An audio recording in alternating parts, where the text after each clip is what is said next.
small lace-covered table, and with a 1952 Hermes rocket typewriter in front of her and a sign that said, "Poems to order." So I thought, okay, I'll order a poem. I ordered a poem by the title "Words to Live By." I often got a cup of tea and came back and had this beautiful tiny scrap of paper. The poem was exquisite. It's about why not to drink down the Atlantic Ocean. Much too many shark's teeth and drowned ships and longing. It would make you very uncomfortable. When I shared her Words to Live By poem with my friend and patron, Eberhard Jobeck in Germany, he said, "We have to make a book of this, and Jenna has to write about your work." And I thought, okay. I invited Jenna over. We had a wonderful lunch on my deck, talking about ghosts and water and working alone, but then collaborating, and we just came up with lots of ideas. And I sent her home with copies of all the work in this room. So a series of prints and drawings. And she had her work cut out for her. In 2007, A Ghost of Water, this book, poems by GennaRose Nethercott, inspired by the art of Susan Osgood, came out. But before we had the book in our hands, GennaRose had won the National Poetry Series Award. Her book of poetry, The Lumberjack's Dove, was selected and edited by Louise Cook and published by Echo HarperCollins. So she was on her way. For this occasion, she tricked out her Honda Fit, complete with a bed, closet, just enough space for hundreds of the books, and an illustrated hand-cranked panorama version of The Lumberjack's Dove. And then she set out on a cross-country book tour. She's also the author of Liana Fled the Cranberry Bog, a story in Cootie Catchers, published by Nine Pin Press. And if you remember Cootie Catchers as a kid, they're like origami folded pieces of paper that have stories on all the angles. So this book comes, you can put together all the Cootie Catchers and make a wonderful sort of event around that. She's a born Vermonter. She tours nationally and internationally, performing her works and composing poems to order with her team, the Traveling Poetry Emporium.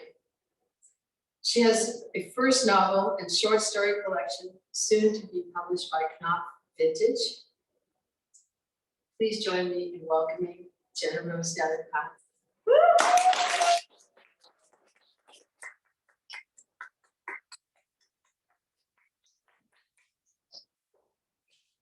Hello, everyone. There's, I believe, seltzer available to the masses. I feel like that's the most important thing to make clear right off the bat. Priorities. I'm incredibly excited to be here today. I'm really grateful to the gallery here and to you, Susan, for bringing me into this space. This is the first live reading that I've done since the before times, as we've come to call them. And I'm someone who used to do a lot of live readings. As Susan was mentioning, my last tour, I did over 100 readings in a year from that all over the country. And so it's been weird to not have that. And I'm really, really just overjoyed to be back at it again and here with all of you. And so grateful to you all for coming out. And I'm also particularly excited that I get to be reading from this book, A Ghost of Water, which, as stated, is all the poems in here are inspired by the prints that you are surrounded by in this room today. It was an incredible project to be able to sink into Susan's work and sort of excavate these worlds that I found hidden inside of each of these prints. And I think some of them were stories that, it was a combination of me imposing stories upon them, drawing stories from them. They have this incredible ability to both inform and also live in abstraction, so it's almost like a dream world to be able to dive into these pieces and see what is floating around in there. So yeah, without further ado, I'm going to just read you a majority of the poems that are in this book, and then I'm gonna open it up in about half an hour for a Q&A where we can just sort of chat, and I'll bring Susan up to chat with me as well for that. So we'll dive right in.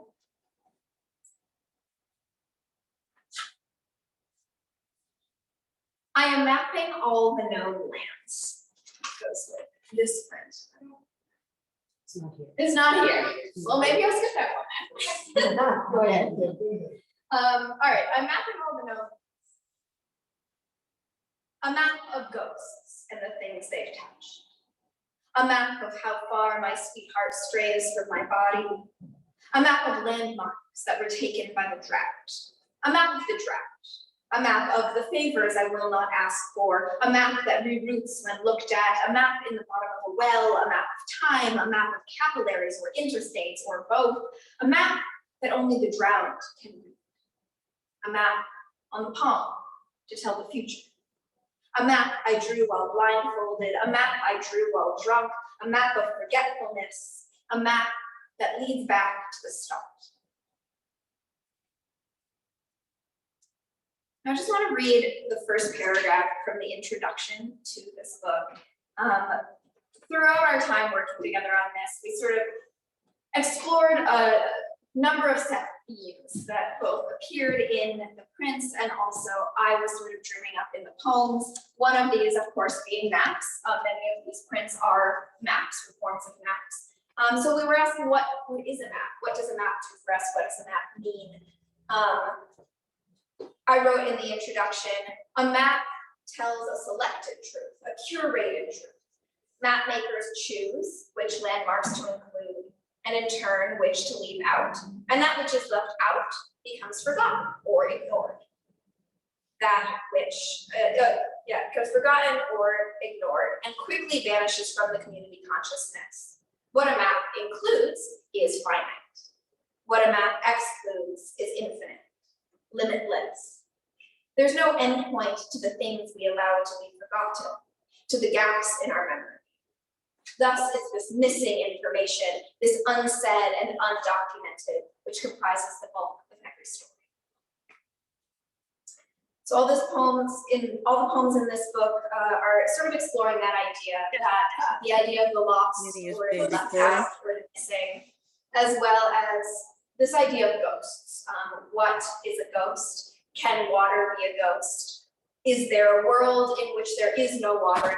What is that absence? How does that absence manifest for us? As well as a world with sort of an overabundance of water and the many losses and absences that come from those drownings.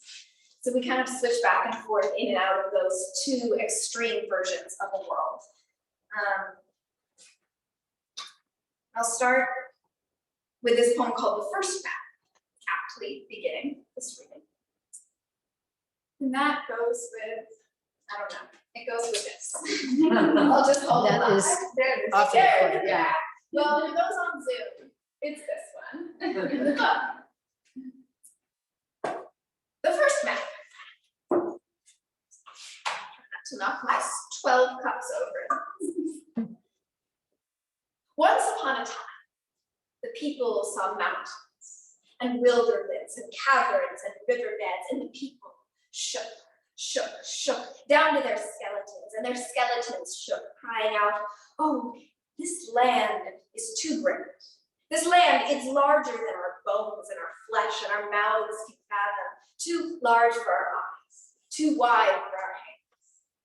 And they rattled like dust for fear of their own smallness. Then a woman took a flat stone, and into the stone she carved the mountains and the wilderness and the caverns and the riverbeds. The people gathered around the stone, and they saw the world was now small enough for their eyes to swallow and their hands to catch. And the people ceased their shaking. Then the people looked to the sky and they shook, and they cried out, oh, this cosmos is too great, larger than our bones and flesh and mouths can fathom, too large for our eyes, too wide for our hands. So the woman carved tiny stars into the stone and a moon no larger than a thumbprint. The people ceased their shaking. Then the people discovered love, and they shook, and they cried out, oh, this feeling is too great, larger than our bones and flesh and mouths can fathom, too large for our eyes, too wide for our hands. So the woman carved words into the stone, and the words became a poem. And they read the words, and the love became small enough for their speaking, and to name and to fit in their palms. They traced the etchings of the pastures with their fingertips and felt bolder than the rain that fed the crop. They took the whole sky in their arms. They became too large for their bones and flesh and mouths to fathom. They shook, and they shook, and they shook.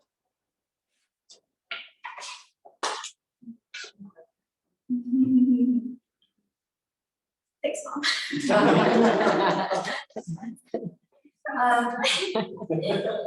This next poem is called The Divide. It goes with this.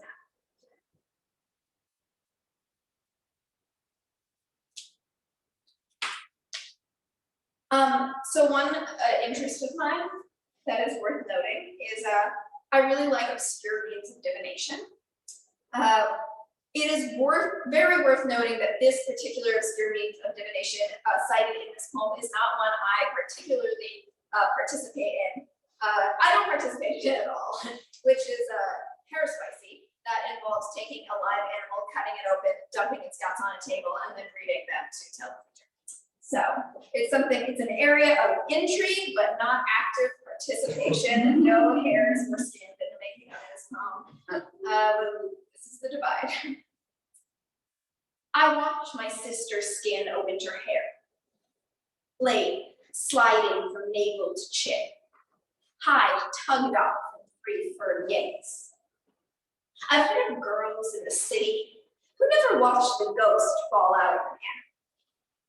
They stride to their cousins' bodegas at dusk, purchase vodka and Twizzlers, follow their phones' flashlights through the dark to their sweetheart's kitchen. Folks lose track of their maker up there. All they see is man-made, made for humans, by humans, skyscrapers javelining towards the moon, trains clattering like pots and pans dropped from a cupboard, billboards, and asphalt of engines. It's enough to make a person forget her place, fool her into thinking she's some kind of god. Out here, in the pine woods, my sister opens the rabbit wide like a pocketbook and peers at its innards to tell the future. It's going to be a long winter, she says. We stoke the wood stove. We grind salt in the pestle and tan the hide. We wait for snow.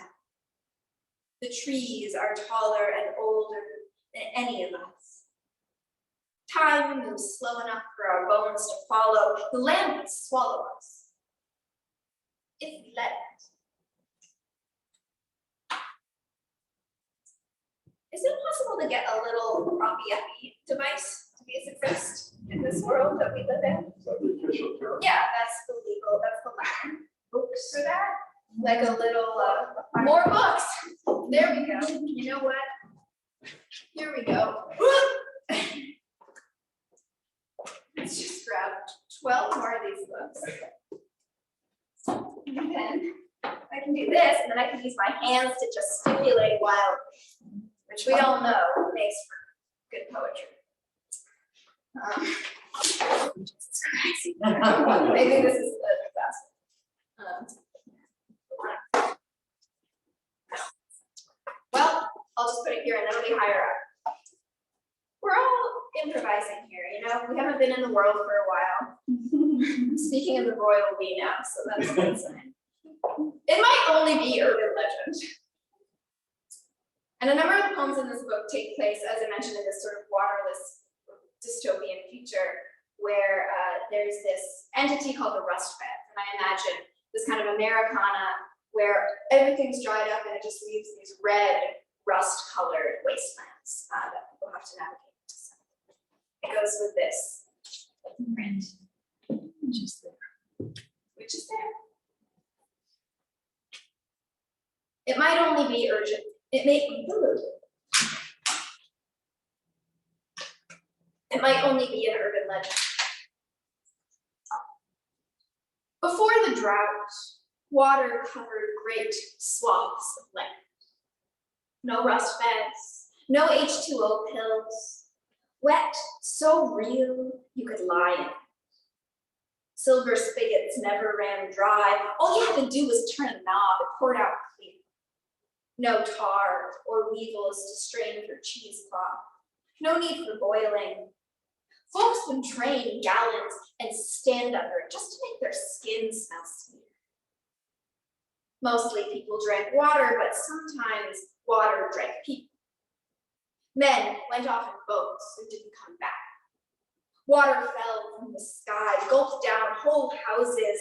There's an old myth about a woman who put stones in her pockets and walked into a stream bed so deep she turned ghost. Imagine how rich you'd be if you had so much water you could die in it. Richer than God.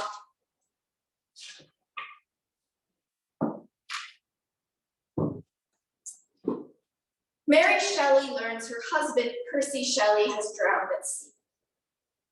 Mary Shelley is a big favorite of mine. She's a true goth queen. I have a few Mary Shelley facts that I like to say at all people that will possibly hear them. So if anyone's heard me do this reading before, you've already heard these facts. One is that Mary Shelley, so her mother's name was also Mary. The way she learned to spell her own first name was by tracing the letters Mary on her mother's tombstone. So she started early with her goth aspirations. Secondly, and I don't believe this is apocryphal, she lost her virginity on her mother's grave, which is a really bold choice for a human to make for themselves. This was at the time, Percy Shelley, the romantic poet, was paying her visits. He was married at the time. She was, I believe, 16. And he would come court her at her father's house illicitly. Percy, who you're about to learn, drowned at the age of 29 when he was vacationing in Italy in a boating accident. And allegedly, his body was in the water long enough that when they cremated him, parts of his heart had calcified and wouldn't burn. Now, years later, when Mary died as an older woman, they were going through her personal effects, and they found in her bedside table Percy's heart, which she had kept, wrapped in copies of his poems that she'd just store with her as a little token.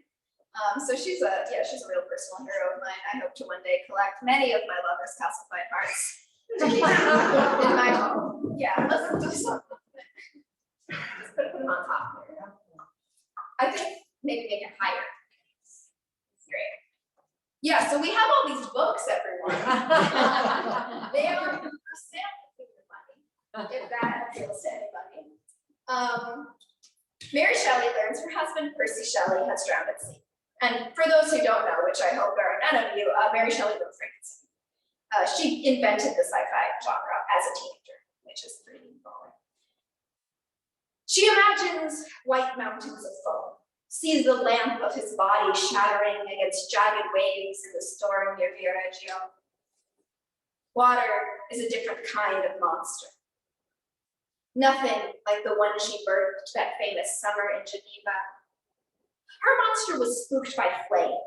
The sea has no fear. Hers was dead, made alive again. The sea cannot be resurrected, for it never lived. Her monster was solid, familiar, bodied like a man, like her husband even. The sea is formless. This new beast makes up 78% of her body. To survive, she must drink cool glassfuls of her husband's death drawn up from the well. To wash, she must submerge herself. The way her husband was submerged must heavy her hair with the creature who made her husband's lungs heavy. Some things must be done, though they cannot be accepted.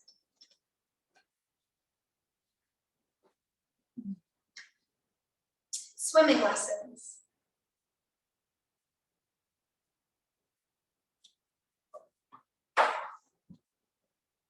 Our grandmother keeps a little glass vial on a chain around her neck.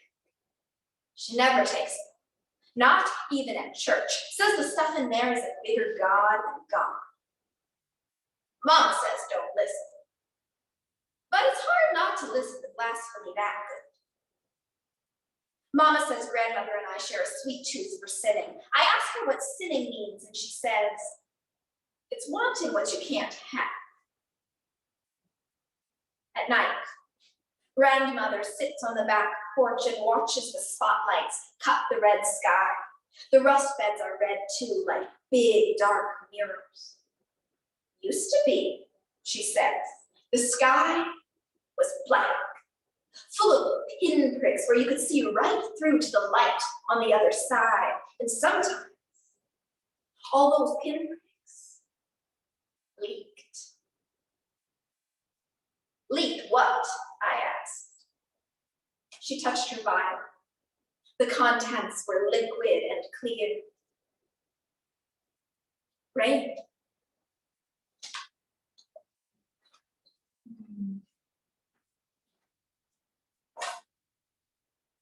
You fall in love with the ghost girl. Now this is 100% like a spite breakup poem, which I like to make people aware of, because then any potential partners know that they're threatened with poetry, which is either a prize or a punishment, depending on how you look. You fall in love with the ghost girl. You fall in love with the ghost girl who haunts the empty water tower. First, she's only sound brushing along the steel ladder. Then you see her, blonde as a wheat field and pink-cheeked, almost as if she were alive. She tells you she loves you too. At least you think that's what she says. Her voice sounds far away, as if rising from the bottom of a well. She disappears. The ghost girl is the perfect girlfriend. You cannot touch her, so you will never stop wanting her. She cannot leave you because she is already gone. She remains permanently lovely, just the way she looked when human, but softer somehow, as if her imperfections were sloughed off in the afterlife. Like any gaseous form, she can expand and contract to fill the container of your heart in whichever way it needs to be filled. You wait with your hands cold as metal. You stop showing up in mirrors as often as you should. You dream of long spools of gauze unraveling, and soon you dream of nothing at all. You are hungry all the time, but not for food. You crave cotton and chlorine and silk. You crave her hair. The wanting is terrible and wonderful. When you go on dates with live-in women, you are shaken by their vulgar solidity, by the realness of them, by the way they love you back so easy, leaving nothing to climb for, to grasp at, and miss.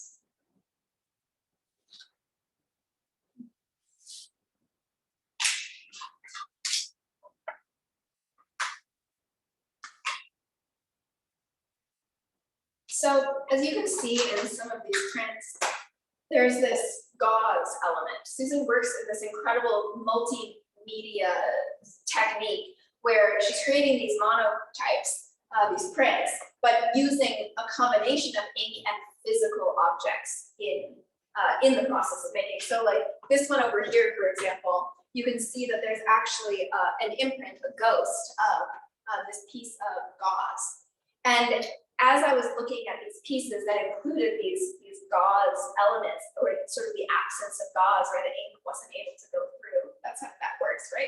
Yeah. I just kept seeing them as both as ghosts, but also as something more manifest than that, this creature that kept sweeping through these worlds and kind of hovering over the rust bed.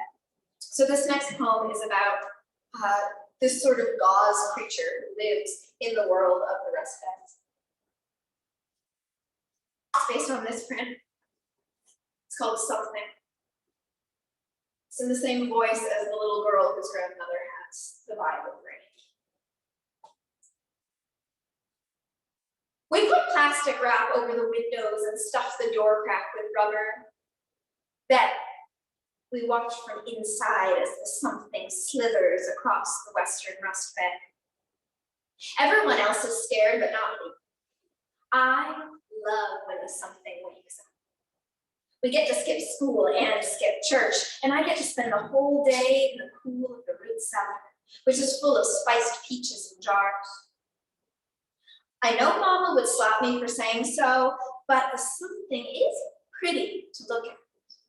It shapeshifts in the sun and billows out over the rust, all white and shimmery.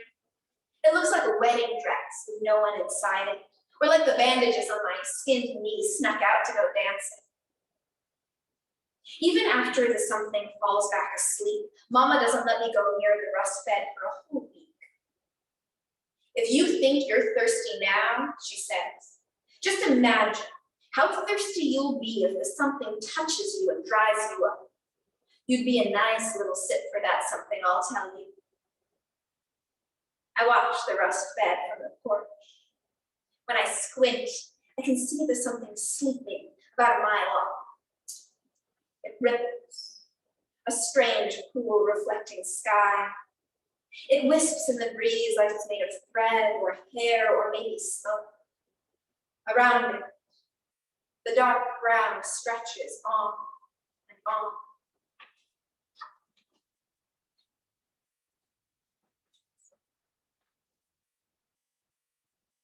What the neighbors mustn't know.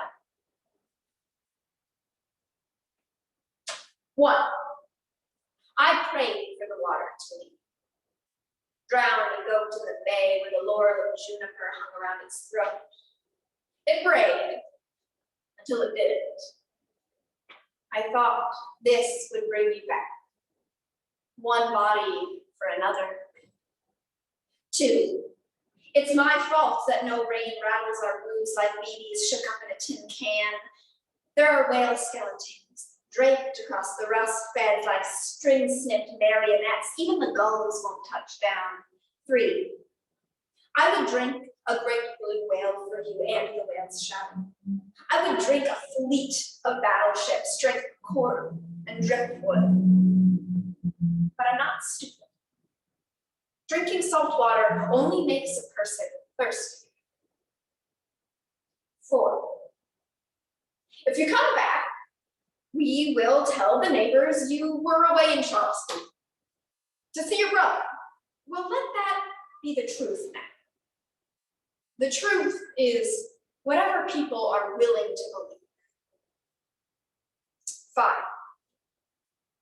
I used to love swimming, and I used to love you. Do I still? Is it possible to love something that is not present? Is thirst the same as or the opposite of love? 6, humpback, fin, blue, sperm, gray, bowhead, say, baby, mink, killer. If I were a whale, I would swallow you, and you would live in me, and I wouldn't open my mouth, not ever again, for anything.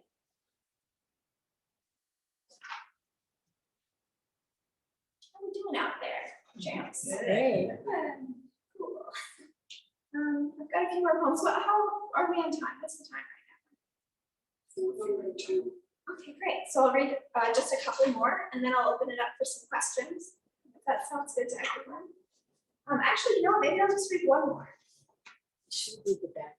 Yeah, that's what I was going to do. I'm going to read. So there's a poem on the back of the book. This was the last one that was added, and I ended up really loving this poem. It was so I was originally given, I believe, 16 prints to work with, and the way it worked is I did not see the original versions of these prints. I met up with Susan for the aforementioned lunch on the porch, and I was given these half of an 8.5 by 11 sheet prints, versions, or like prints of the prints. And I took them home. I was living in Boston at the time. I tiled my walls with them. And then I just spent this summer, this incredibly hot summer with no air conditioning, sort of like deliriously staring into these watery worlds. And after the fact, a couple more prints were added to the project. And so I had a few more poems to write, and I was sort of struggling to add to it because it felt like I had completed this process. And the print that is the cover of the book was this last one added, which is in the back over there, this way, or some vertical way.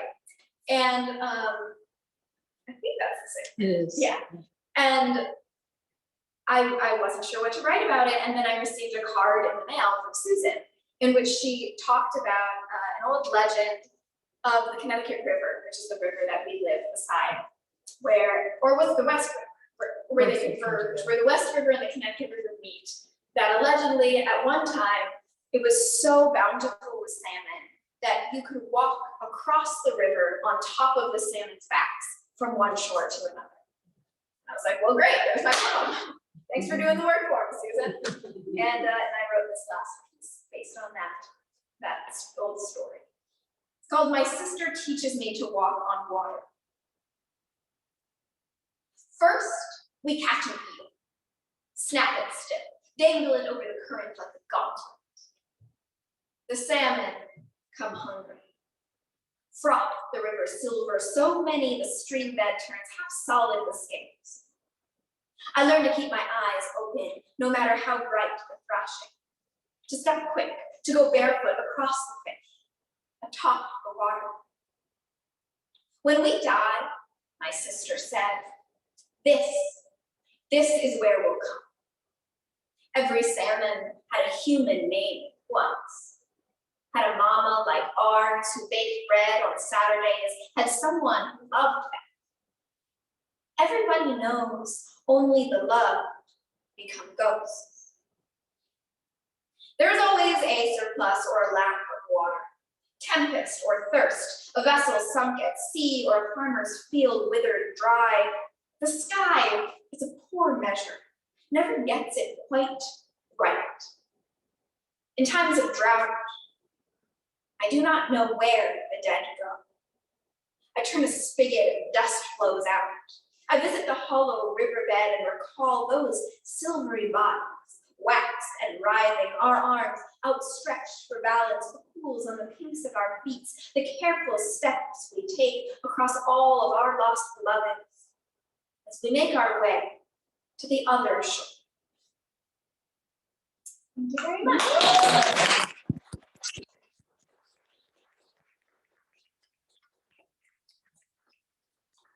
You all so much for listening, and yeah, I'd love to open it up to you now. And Susan, if you want to come up and join me, we can just sort of have a chat, and you can ask anything about poems, about prints, about the collaboration between the two. So when you read, you take on different voices for the different poems, and I'm just wondering, when you're writing a poem, do you already know the voice, or are you already thinking in a particular voice during the writing process? That's a great question. I think I am. I often mutter aloud to myself when writing poems, especially a number of these poems to me feel like monologues. I'm like a closet theater nerd, so I guess I'm not hiding it very well. But I think of these poems as having speakers because they're narrative poems, and so I kind of learn who the people are through writing it. And their voices emerge naturally in kind of who they reveal themselves to be. But yeah, back when we would work in cafes, I often couldn't work on this project in public because I would be muttering to myself aloud, and that is not taken kindly upon in public often. So yeah, I think I do develop the voices as they are coming out. But it's not an active decision, it's more of a discovery. It was one of the joys of working on this project was these characters they started emerging. And I didn't plan for them to be there, and it was sort of this exciting thing where I get to meet these people just by sitting down and starting to work on the page. So. Yes, I can't remember what you said about how you met and how the collaboration happened? I'm sorry. Mark and I were walking along the street in Brattleboro, and we came upon GennaRose sitting at a lace-covered table with her 1952 Hermes rocket typewriter and a sign that said "Poems to Order." And we'd been reading a book called Words to Live By. So we said, okay, that's our topic. We're going to order a poem, Words to Live By. And we went off and had a cup of tea, came back and had this wonderful little scrap of paper. So we read it. Oh, it's in there, isn't it? Yeah. I can read it. And you have written how many poems to order? 20,000? Somewhere around 25, 25, 30? Yeah, so World. I started writing poems to order. I started writing poems to order fresh out of college. I wanted to travel and I wanted to be able to keep my writing practice up while on the road, as well as have a way to make money while I was backpacking around. And so I started just kind of unfurling this little booth wherever I was, and people could give me whatever topic they wanted, and I would compose a poem on the spot within 5 minutes on that topic, and then hand it off to them, and people would just donate whatever they wanted in exchange. And I lived that way for many years. And yeah, so this is one of the poems from that process, called Words to Live By, which I do feel the need to offer the disclaimer. I did write it in 5 minutes, so it's not. I have different feelings about my quick poems than my longer poems. No apologies needed. Words to Live By. Never drink down the Atlantic Ocean. That much salt does not sit well in the stomach. So many drowned ships which catch in the back of the throat. So many shards of coral, barnacles, lost bottles of shark's teeth. Never swallow the sea, because when you do, you swallow all its longing down with it. Every lover separated by continents. Every sailor that never returned to shore. Drink down the ocean and drink down too many ghosts. No one can sleep after gulping so much want. So yeah, that's how we met. And it's been legendary ever since. Any other questions? You still have your typewriter? I do have my typewriter, yes, and I actually run a company now with a number of other poets I trained up to do the same thing, and we travel all over the country, writing poems to order at different events and institutions, and yeah, it's great. The typewriter I have has an interesting story behind it as well, which I'll just briefly say, which is I was looking for this particular model, which is a 1952 Hermes rocket typewriter. It's the smallest model that's been made. It was made, or the smallest metal typewriter that's been made. So it only weighs about 6 pounds. You can slip it into a bag. It's designed for businessmen to stow under their airplane seats. So I knew I wanted this one for my travels. It'd be compact, easy to get around with. And I posted it on, I posted on some typewriter forum looking to see if anyone was selling one. And a stranger responded saying, you know, I have one. And I asked, oh, well, what would you charge for that? And he said, you know what? Sounds like you're going to make better use of it than I would. I would just like to send it to you. And so he just mailed me this machine, and it has traveled all over the world with me. Like you were saying, I've written at least 25,000 poems for strangers on the street that I've just given off and never seen again. And it was a gift that changed sort of the whole course of my life. That's very cool. Yeah. It's worth noting I do not write my own work on the typewriter. The typewriter is very much for the poems to order experience, and then I locked up like a normal human millennial person. Yes. Would you kindly describe the difference between your process of writing a poem to order, the rapid fire production of that sort of poem, as opposed to your long form, your closer to your heart maybe poems? I don't know, but what's the difference between the process, the decision you make, editorial decisions as you compose? Does the first line just come out of you and you stick with that? Or are you moving back and forward through your text, editing and pushing things around and shaping your poem? Totally. So the main difference between those two processes, the poem to order on the spot and the sort of longer process work, is that they have two very different purposes. One of them is for another person. So right off the bat, it's a collaborative piece. I'm being given a topic versus something that is my own work is, yeah, it's much more an inward facing position. So when I write a poem to order, the way that I really think of it is it's like the purpose of it is to be a mirror for somebody else. I received this small piece of information, which is their desired topic, and through that I've learned something about them, their priorities, their desires, the life that they're living. And my job is essentially to be a fortune teller. I read tarot as well, and I think of them as very similar actions where it's to take in a person, kind of intuit them, read them in a certain way, determine what I feel like they need to hear that day, and then create a mirror that they can look into and face them back to themselves.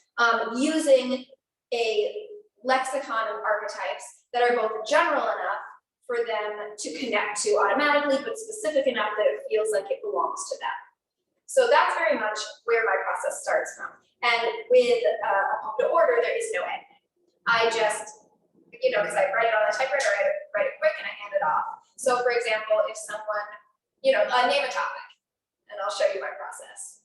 Touch, okay. So I would think, all right, what are maybe 3 keystone points that I might want to use for touch? So I have these sensory details, maybe some objects, maybe holding a stone. I'll start with that. Then maybe like touching a sweetheart's shoulder, and then like clasping your own hands together. And I'll use these 3, and then I'll start 3 stanzas where I'll work on one, work on the next, and then I'll weave all 3 of them together with this one thread. And that will be the thread that moves the poem from start to finish. So that's kind of what I do, is I automatically think, okay, what are some concrete details that are relevant to this request? And then how can I use those to like build a larger metaphor for this story? And then I just blast through it. And usually I'm thinking one line ahead of the line that I'm typing, so that I don't have to slow down. For my own work, very, very different. I take forever to write something. I will spend half an hour just rearranging 2 or 3 words over and over and over again. I edit a lot in draft, and then once it's done, I do go back and I edit a lot and I rearrange and I rethink. So they're completely different in that way. And also it's not collaborative, like it's with a poem to order, it feels like it half belongs to this other person because it's for them and it's from them. And I'm just sort of like the machine that creates it and reflects it back to them, where the work that's more long form and more my own does not have that secondary entity informing it. Yes, what's that?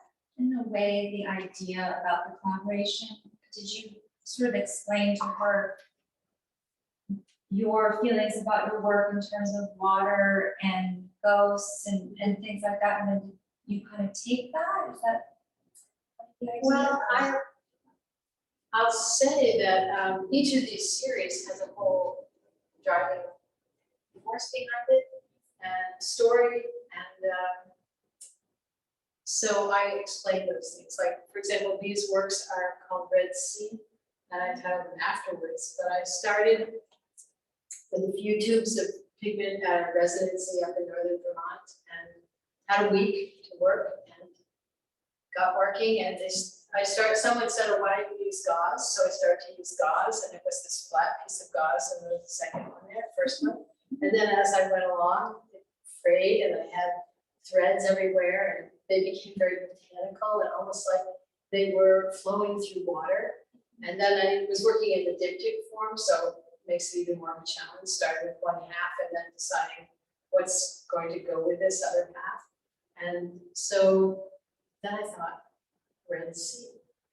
So that was the title. And I told GennaRose the process of printmaking, which she mentioned very well, that you paint on flames very much like painting, or you roll the ink on and you can take it off, you can put on fabric or anything, plastic threading or tiger lily fronds or cambium layers of a tree, and that acts as a resist, and then you run it through the press again because it has ink on it, and that is the ghost. So I explained those processes to her. The idea of map, these are called map of water, the blue ones. And I started working, I had blue on my palette and got going, and they became very watery, and I began to think, well, these aren't really, can you make a map of water, or would we ever really need a map and of water, given that sometimes there's not very much water, or sometimes there's too much. And I was thinking that maybe it's more like a enigmatic diagram of the essence of water. So that's my map of water. And the other ones are the series in the back. I actually use seaweed in some of these. And in the back, they're titled Between Breath and the River. And I was indecisive about, it's almost like a breath where it flows in and out, beginning at one end and going to the other. And there's a kind of rhythmic quality to those pieces. And those were the same method, they're also prints. But then these on this wall are collages. I found a roll of old topographic maps of the area that I worked in Egypt, which are, it's the hills and showing tombs and where temple ground plans are, how the mountains rise up. And they were very tattered, and I bought them thinking, these are too beautiful, I have to get them, and didn't know what I was going to do. So I explained all of these impulses behind the work to GennaRose. And also the large piece was a map that I found in a book. It looked extremely abstract to me, and I started trying to figure it out. It said it was from the Mediterranean across to the Tigris and Euphrates. It made no sense to me. It's a medieval map. So I started tracing it, doing other drawings from it. And then I heard that during medieval times, the north was shown at the bottom and the south was at the top. So then I was able to see there's the Mediterranean at the bottom, the Nile comes up, there's where the Tigris and Euphrates come together. Much of that area, some of the area I've traveled through, so I kind of dived into that whole world. And so our conversation was really about working and about ideas, and it's a long answer to your questions. I give you an idea of the show too. Absolutely, yeah. And on my end, it was a very interesting process of, this nerve-wracking responsibility of receiving someone's work. An artist's work is a very intimate, personal thing, and receiving that and being given a large amount of free rein in terms of how to respond to that work and what to write about it, which was both what was so exciting about it, but also a lot of pressure. And Susan really didn't know my work other than that one little poem I wrote on the street. So it was a massive exercise in trust. Because I think that as artists, we all have a picture in our head of what our art means to us. And that isn't going to be what it means to me when I'm reading or when I'm looking into these works and interpreting them. I'm sure that her idea of what they were before I wrote about them was a different world than the world that I found in them, which I think is one of the wonderful things about them is, in the same way I was talking about how Poems to Order can work as a tarot reading, as this reflection back to yourself, it's almost Rorschach test. I think a lot of these works can as well, where any piece of art, you look into it and you get what the artist has given you, but you also have your own stories and histories and interpretations to layer on top of it. So it was this process of blending together both this technical information I've been given about the creation of the work, the sort of metaphorical information of the questions Susan was grappling with surrounding the work, and then all of my own interpretations. And I'm a very narrative-minded writer, so the literal stories I was seeing in the work and how to integrate those all together, which ended up being a really wonderful process. And I'm really glad she did not hate the poems. I likened it to Alice in Wonderland stepping through the looking glass. My experience of, I got the drafts of the poem, and I thought, okay, I'm gonna sit down, have something to drink, just read through these and don't be judgmental, just read them and see. And I read, and the story unfolded and became rich, and characters started coming forward, and I read them again, and I didn't think of any of these ideas with my book, so it's like, wow, this is another whole world looking. And that's what I like about abstract work, that people see what they see. You find what you find almost like what's within you, and you brought out what was within you in such exquisite ways that I love it. Any other questions? We'll take one or two. I have a question. Oh, yes, Susan. You're now a novelist. That's what they tell me. Yeah, and you spent the whole of COVID holed up writing novel material. Yeah. And how is that? How is that? Simple question. Yeah, so I spent all of the quarantine hunkered down, drafting my first novel. I sold it in August when it was about halfway written. It turns out that when you sell a book, you then have to finish writing the book. I really should have done that through a little bit better. But now it is a draft, and it's in its second draft now, going back and forth, and I feel pretty good now.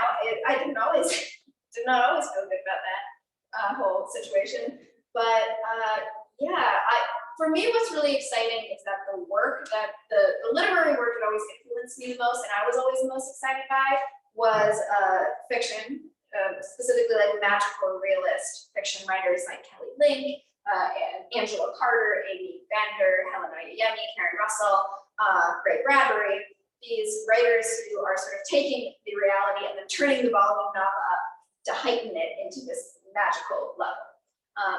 And I had been writing exclusively poetry, but reading almost exclusively magical realism fiction. So by foraying now into writing that, I feel like I basically started thinking, like, why am I reading this genre, but I'm not writing this genre? And now I'm writing that genre. And so that feels really exciting to me, to be entering into and sort of like throwing my coin into the well of this legacy that influenced me really heavily. And yeah, I'm excited for the novel. You should all read it when it exists in about a year. It's a retelling of Baba Yaga folklore mixed with a history of Jewish pogroms in a shtetl in 1919. Also, there's puppets. And houses with chicken feet. Houses, well, that's from the Baba Yaga story. She lives in a house on chicken feet that travels around. And it's a whole thing. So yeah, it's been, It sounds like. yeah. And I've learned, it's been quite a learning experience to tackle it in a completely different form than I'm used to writing. Because I'm used to writing these short form pieces that build up into a larger world in the same way it does for this book, where it's these little niblets, but they coalesce into a larger universe. And it's very different to learn how to write something that has novels of so many words in them. Another thing I really should have thought through before I decided to write one. But yeah, no, I feel good now. Yeah. Any last questions? I just want to buy the book, so I'm done. Great.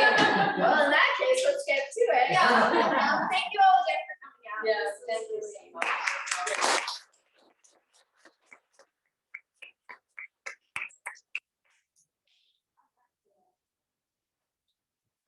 Oh, I got a pile of notes here. Come right up. I can hold it hot. I already